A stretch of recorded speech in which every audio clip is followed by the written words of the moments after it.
तो पहले चरण के मतदान से पहले आज मुख्यमंत्री योगी आदित्यनाथ ने एक तस्वीर जारी की जिसकी सियासी गलियारों में खूब चर्चा हो रही है। तस्वीर में योगी आदित्यनाथ और प्रधानमंत्री मोदी हैं और तस्वीर के साथ योगी ने यूपी चुनाव के लिए एक संदेश भी लिख दिया है। कल पहले दौर में 11 जिलों के 58 सीटों पर मतदान होना है और पश्चिमी उत्तर प्रदेश में चुनावी पारा जिस तरह हाई रहा उसने पूरे देश की निगाहें अपनी तरफ खींची। तो पहले राउंड में कौन मारेगा बाजी और चुनाव से पहले योगी और मोदी की इन तस्वीरों के मायने समझिए हमारी इस रिपोर्ट में।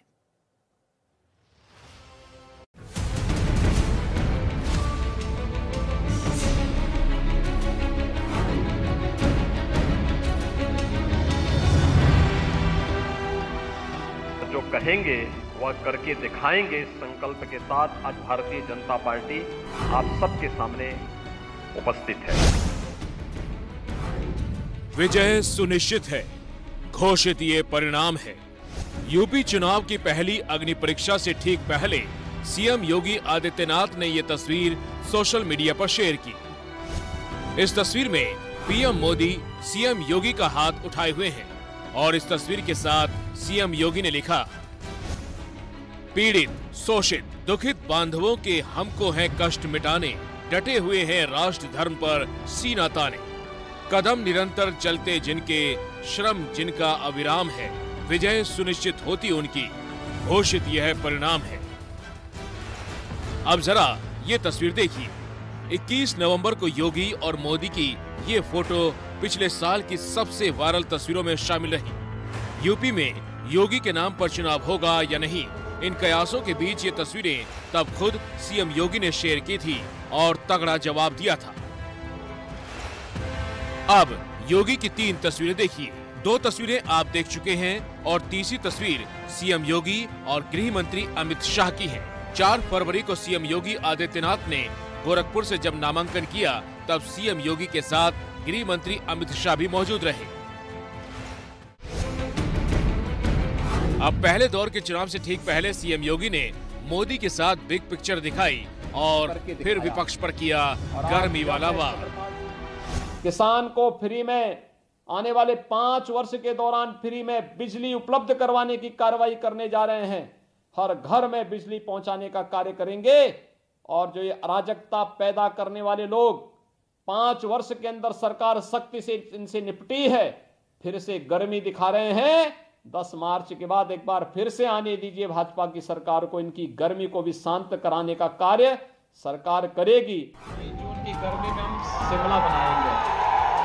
गर्मी वाला वार सीएम योगी यूपी में बार बार अखिलेश यादव और जयंत की पार्टी पर कर रहे हैं। कल पहले दौर के चुनाव में पश्चिमी यूपी के जाटों और किसानों पर सबकी नजर रहने वाली है और पहले दौर से पहले योगी ने विजयी होने का ये संदेश दिया है। तो चलिए भारत की बात में आगे बढ़ते हैं और अब बात उत्तर प्रदेश के चुनाव में आए हिजाब की करते हैं।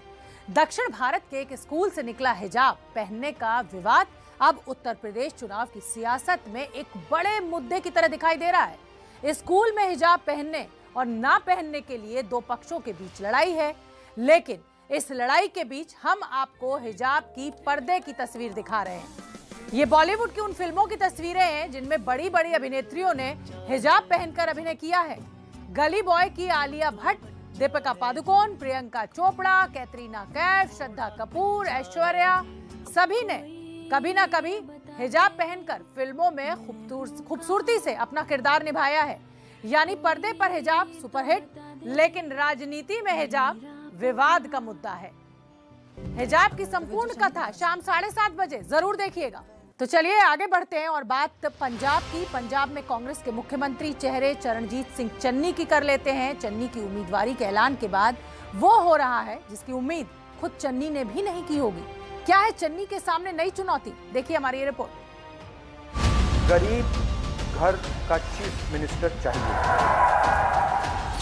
राहुल गांधी की घोषणा में गरीब की डेफिनेशन चन्नी साहब हैं और चन्नी साहब 170 करोड़ के मालिक। सिर्फ 170 करोड़ है, शायद राहुल गांधी वास्ते वो गरीब है। So called Rahul Gandhi, poor man, has filed an affidavit in the election commission about 20-25 crores.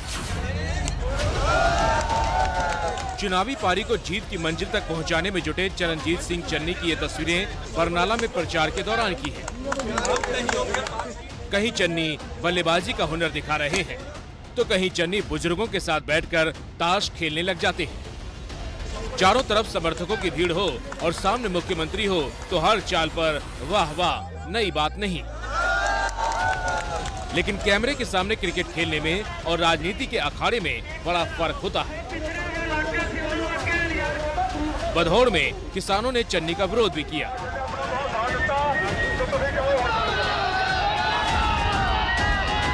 वहीं चन्नी के गरीब होने के दाव पर भी दंगल चल रहा है। सिर्फ 170 करोड़ है। शायद राहुल गांधी वास्ते वो गरीब है, क्योंकि राहुल गांधी होरी अरबां च ने, उन्होंने 170 करोड़ गरीब ही लगता होना, ते बेचारे कोले हजे 170 करोड़ ही है। So called Rahul Gandhi's poor man has filed an affidavit in the election commission about 20-25 crore. The man is worth 500 crores. Congress party और राहुल गांधी के लिए गरीब की डेफिनेशन 170 करोड़ के मालिक चरणजीत सिंह चन्नी हैं। मजाक उड़ाया जा रहा है गरीबों का। गरीब का बेटा बताकर चन्नी का प्रचार किया जा रहा था। अब इसी गरीबी पर विपक्ष सवाल उठा रहा है। विरोधियों के हमले तक तो बात समझ में आती है, लेकिन मुख्यमंत्री का सपना देखने वाले चन्नी की मुसीबत ये है कि उन पर अपने भी सवाल उठा रहे हैं। He's a very rich man. He's a very rich man. His returns also show that, you know. So it's not good to label him as poor. He has a huge house. He has a bank balance which is more than us. हालांकि चन्नी खुद को गरीब ही बता रहे हैं। गरीबी को लेकर हमला झेल रही चन्नी की हकीकत क्या है वो जान लीजिए। चुनाव आयोग को दिए हलफनामे के मुताबिक मुख्यमंत्री चरणजीत सिंह चन्नी के पास 9 करोड़ 44 लाख की संपत्ति है। 2 करोड़ 62 लाख की चल अचल संपत्ति है। 2007 में चन्नी के पास 2 करोड़ 19 लाख रुपए थे। 2022 में 9 करोड़ 44 लाख हो गए। पंजाब में सीएम चेहरे के ऐलान के लिए कांग्रेस ने फोन से सर्वे किया था। रविवार को राहुल ने लुधियाना में चन्नी के नाम का ऐलान किया। सिद्धू ने तो कुछ नहीं कहा, लेकिन अब उनकी पत्नी ने चन्नी के खिलाफ मोर्चा खोल दिया। Yes, irrespective of he being my husband, I would have never said if he was not capable, because I know, I believe, and his model is so good that within 6 months Punjab would have been out of this. Rahul Gandhi was misled somewhere? Yes. Channi को लेकर कांग्रेस के अंदर शुरू हुई इस खींचतान से विपक्ष को हमले का मौका मिल गया है। हालांकि अब भी कांग्रेस के लिए सबसे बड़ी चुनौती पार्टी की अंदरूनी कला ही है। संजय राउत ने लेटर बम फोड़ा है। संजय राउत का कहना है कि उन पर ठाकरे सरकार को गिराने का दबाव बनाया जा रहा है। ईडी के जरिए उन्हें फंसाने की कोशिश की जा रही है। देखिए आप। पूरे देश में क्या चल रहा है मैं बताऊंगा। जो करना है आप कर लीजिए। शेर कभी गिद्धड़ों की धमकियों से डरा नहीं करते। अगर पोल खोलना है तो पोल खोले, अगर वो पोल खोलेंगे तो हम भी उनके डबल पोल खोलेंगे। महाराष्ट्र के सियासी गलियारों में कुछ इसी तरह पोल खोलने की धमकी पर राजनीतिक घमासान मचा है। विवाद उद्धव ठाकरे की पार्टी शिवसेना के संजय राउत की उस चिट्ठी से हुआ जो उन्होंने उपराष्ट्रपति वेंकैया नायडू को लिखी। उसमें लिखा कि मुझ पर केंद्रीय एजेंसी प्रवर्तन निदेशालय के जरिए उद्धव ठाकरे सरकार को गिराने का दबाव बनाया जा रहा है। आज कौन सी कॉन्स्टिट्यूशनल अथॉरिटी चल रही है? ये क्रिमिनल सिंडिकेट मुंबई के ईडी कार्यालय में बैठकर कौन से नेता, कौन कौन उसमें शामिल है और कैसे ईडी के नाम पर वसूली हो रही है, कैसे ब्लैकमेल कर रहे हैं, ये मैं दिखाऊंगा और जो करना है आप कर लीजिए। संजय राउत की इस धमकी को बीजेपी और उसके सहयोगियों की ओर से ताबड़तोड़ जवाब मिल रहे हैं। उनको मैं इतना ही कहना चाहता हूँ, शेर कभी गिद्धड़ों की धमकियों से डरा नहीं करते, और अगर उनका कोई ग्रीवियंस है तो कोर्ट में जाकर रखे। जहाँ जहाँ अनियमितता दिखाई देती है वहाँ अधिकारी लोग इंक्वायरी करते हैं और इसीलिए सरकार को उसमें बिल्कुल हाथ नहीं है और संजय राउत के आरोप में बिल्कुल तथ्य नहीं है। अगर पोल खोलना है तो पोल खोले, अगर वो पोल खोलेंगे तो हम भी उनके डबल पोल खोलेंगे। मतलब एक दूसरे की पोल खोलने की बात तो ये चलती रहती है। दरअसल संजय राउत के मुताबिक ये पूरा मामला 17 साल पहले एक जमीन खरीद से जुड़ा है। इस मामले में हाल ही में ईडी ने जांच तेज की। संजय राउत के करीबी पर ईडी के छापे मारे गए, लेकिन राउत का दावा है कि उनकी बेटी की शादी के खर्च की जांच कर रहा है ईडी। संजय राउत के मुताबिक जिस वेंडर ने शादी में काम किया उसे भी परेशान किया जा रहा है। संजय राउत के इन दावों पर उनकी सहयोगी पार्टी एनसीपी भी सामने आ गई। लोगों को डराकर सत्ता परिवर्तन करने का खेल महाराष्ट्र में चल रहा है। राउत जी को डराया गया, कई मंत्रियों को डराया जा रहा है, ये सच्चाई है। हमें लगता है भारतीय जनता पार्टी की गलतफहमी है। ये महाराष्ट्र है, दिल्ली के तख्त के आगे कभी नहीं झुका। महाराष्ट्र में शिवसेना, एनसीपी और कांग्रेस की महाअघाड़ी की उद्धव सरकार है और ये पहली बार नहीं है जब बीजेपी और उद्धव सरकार के बीच नोकझोंक हुई हो। बीजेपी के नारायण राणे ये दावा कर चुके हैं कि मार्च तक उद्धव ठाकरे की सरकार गिर जाएगी। का आज ढूंढेंगे उन सवालों का जवाब जो देश में हिजाब विवाद के बाद उठ खड़े हुए हैं। कर्नाटक के कॉलेज से आई एक तस्वीर पूरे देश में पहुंच चुकी है। हिजाब को लेकर विवाद में हिंदुस्तान दो धड़ों में बटा हुआ नजर आ रहा है। एक वो जो हिजाब के साथ है और दूसरा वो जो खिलाफ है हिजाब के। लेकिन सच और सही तो सिर्फ एक ही बात हो सकती है। देश नियम से चलता है, कानून से चलता है, संविधान से चलता है, अभिव्यक्ति की आजादी से चलता है और इन्हीं आधार पर आज देंगे उस सवाल का जवाब जो आज पूरा देश मांग रहा है।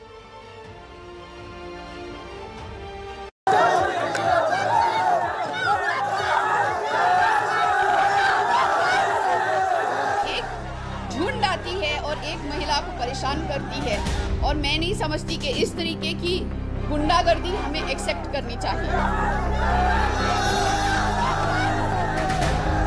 हिंदू मुस्लिम को लड़ाने के लिए चंद लोग कोशिश कर रहे हैं।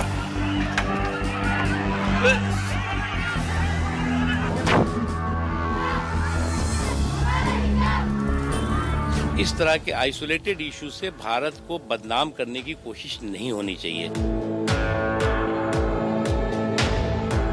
Every religion has a freedom.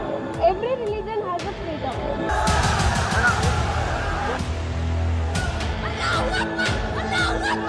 मैं सलाम करता हूँ इस बेटी की बहादुरी को। उस बच्ची ने उन नौजवानों की तरफ देख कर पुकार करता अल्लाहु अकबर, अल्लाहु अकबर, अल्लाहु अकबर। ये तस्वीर परेशान करती है क्योंकि ये किसी पॉलिटिकल कैंपेन का हिस्सा नहीं है। ये एक स्कूल की तस्वीर है जहां हिंदुस्तान की युवा पीढ़ी अपने भविष्य को संवारने के लिए जाती है।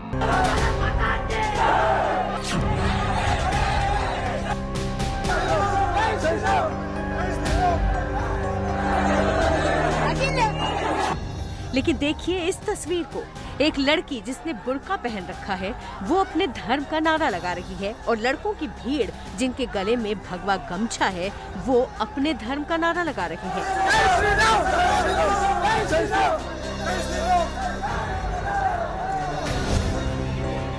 ये तस्वीर क्यों सामने आई, इसकी कहानी क्या है, नियम क्या है, सही क्या है और गलत क्या है, हर सवाल का जवाब देंगे। लेकिन सबसे पहले 1 मिनट का वो वीडियो जरा तफसील से देखिए जो इस वक्त देश की संसद से लेकर सड़क तक पसरे हंगामे की इकलौती वजह बना हुआ है।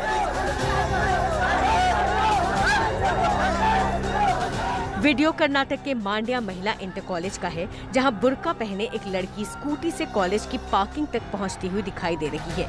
लड़की जैसे ही स्कूटी पार्क करती है पीछे से एक शोर सुनाई देने लगता है। लड़की भीड़ की तरफ बढ़ने लगती है। 1 मिनट 44 सेकंड के वीडियो में 20वें सेकंड पर उन लड़कों का झुंड दिखाई देता है जो गले में भगवा गमछा डाले लड़की के पास जाकर जय श्री राम का नारा लगाने लगते हैं। लड़की जय श्री राम का जवाब अल्लाहू अकबर से देती है। अल्लाहू अकबर, अल्लाहू अकबर। लड़की तेज कदमों से कॉलेज की बिल्डिंग की तरफ बढ़ती दिखाई देती है और सवाल पूछने पर गुस्सा भी जाहिर करती है।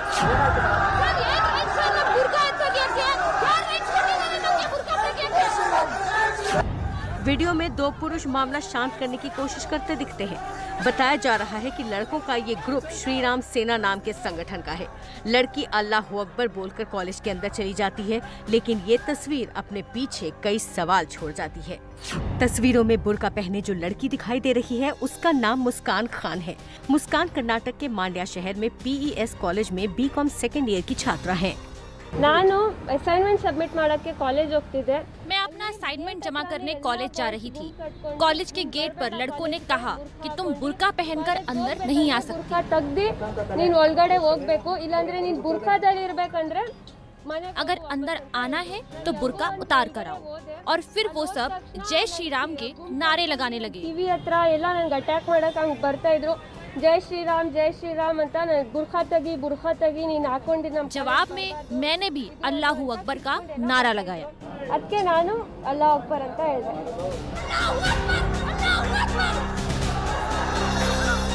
तस्वीर जरूर कर्नाटक के उडुपी के PU यानी प्री यूनिवर्सिटी कॉलेज से आई है, लेकिन ये विवाद 2 महीने पुराना है. कॉलेज में हिजाब पहनने को लेकर शुरू हुआ विवाद पहले कर्नाटक के अलग अलग हिस्सों में हिंसा और पथराव के तौर पर फैला.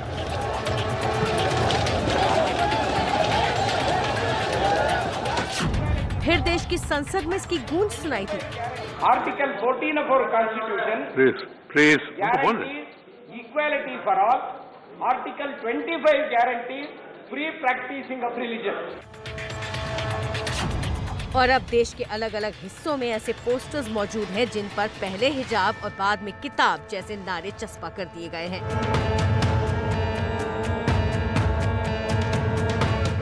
देश के अलग अलग राजनीतिक दल कर्नाटक में हुए विवाद पर प्रतिक्रिया दे रहे हैं. प्रियंका गांधी का बयान सुनिए. एक महिला का अधिकार है, वो बिकिनी पहनना चाहे, वो हिजाब पहनना चाहे, वो घूंघट लगाना चाहे, वो साड़ी पहनना चाहे, वो जीन्स पहनना चाहे. इसमें कोई राजनीति की बात नहीं और ना होनी चाहिए. किसी का अधिकार नहीं है कि वो एक महिला को कहे कि तुम ये पहनो. प्रियंका ने दलील दी कि अधिकार महिलाओं को संविधान ने दिया है, लेकिन असली सवाल तो ये है कि अधिकारों का उल्लंघन आखिर कौन कर रहा है.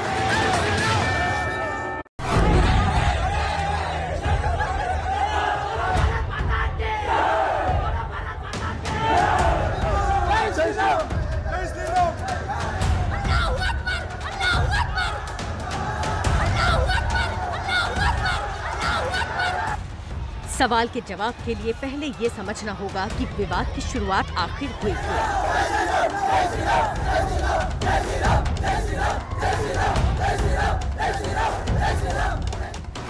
विवाद की शुरुआत पिछले साल दिसंबर महीने में हुई, जब कर्नाटक के उडुपी कॉलेज की महिलाओं ने कॉलेज प्रशासन के फैसले का विरोध शुरू किया.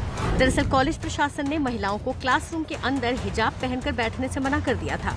इसके बाद कर्नाटक के दूसरे कॉलेजों में हिंदू छात्रों ने विरोध शुरू कर दिया. उनकी मांग थी कि अगर मुस्लिम लड़कियां हिजाब पहनकर क्लास में बैठेंगी तो वो भी भगवा गमछा ओढ़कर आएंगे. लेकिन विवाद ने तूल तब पकड़ा जब उडुपी कॉलेज की छात्राएं 31 जनवरी को क्लासरूम में हिजाब पहनने की मांग को लेकर हाईकोर्ट पहुंच गईं। 5 फरवरी को कर्नाटक सरकार ने शिक्षा संस्थानों में ऐसे कपड़ों पर रोक लगा दी जो समानता और कानून व्यवस्था को भंग करने का काम कर रहे थे।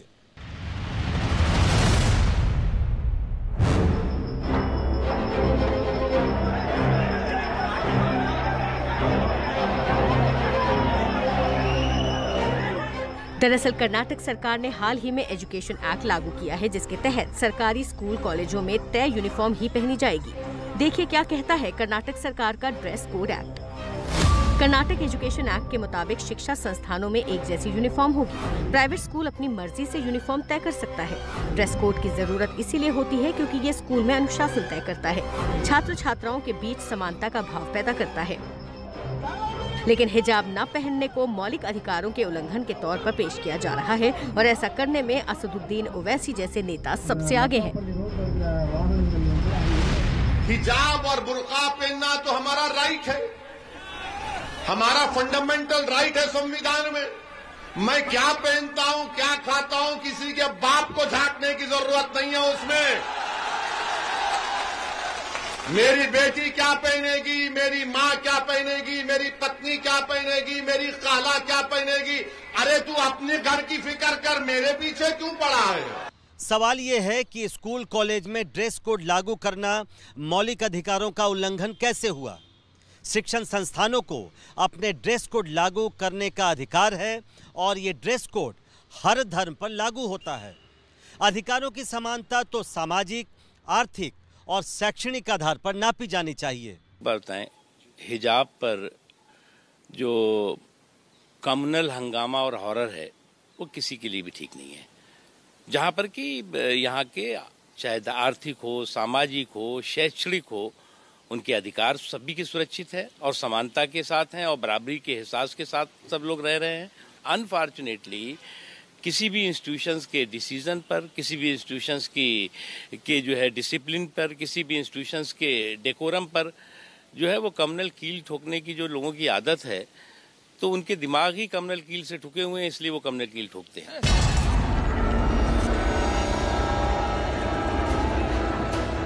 राज्य के पास ड्रेस कोड लागू करने का अधिकार है। सरकार नियम से चलती है, धर्म से नहीं, और ये बात हर धर्म पर लागू होती है।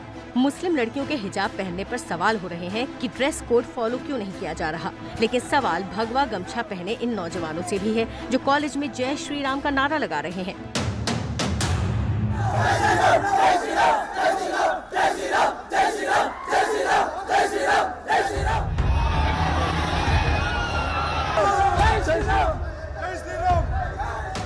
पढ़ने लिखने की उम्र में धर्म के ठेकेदार क्यों बने हुए हैं युवा? एक जैसे गमछे गले में टांग कर एक ही वक्त पर जमा होकर नारे लगाने के पीछे क्या कोई संगठन काम कर रहा है? क्या जानबूझकर हिजाब वाले विवाद को हवा दी जा रही है?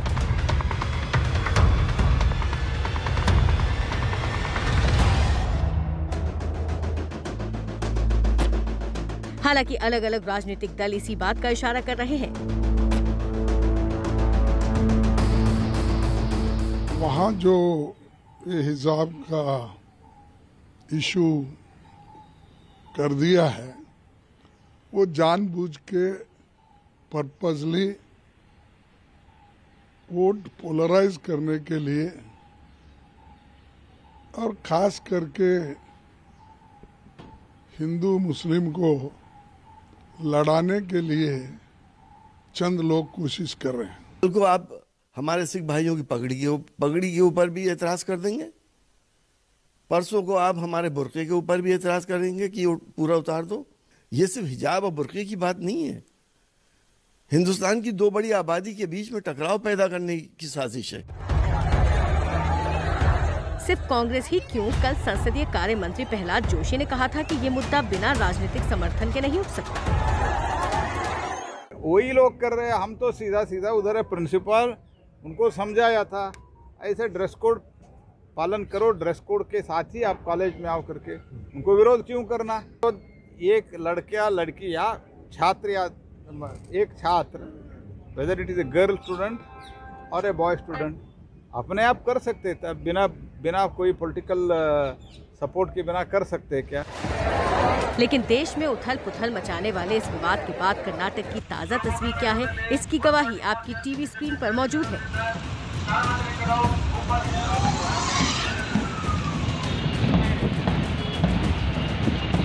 जहां शिवमोगा में पुलिस कॉलेज स्कूल के पास रूट मार्च कराती हुई दिखाई दे रही है।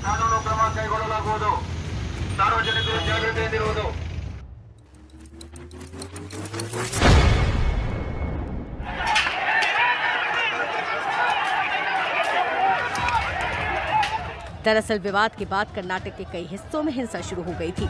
हिंसक झड़प के बाद भीड़ के जमा होने पर रोक लगा दी गई और स्कूल कॉलेजों को 3 दिन तक बंद रखने का आदेश दिया गया है।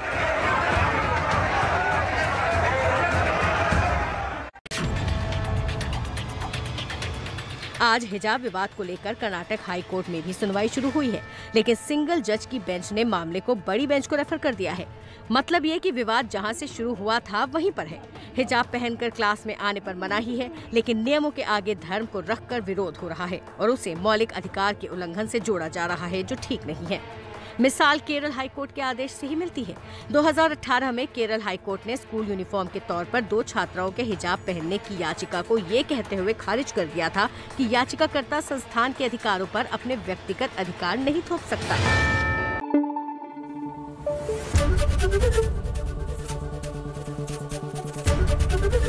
ABP न्यूज आपको रखे आगे।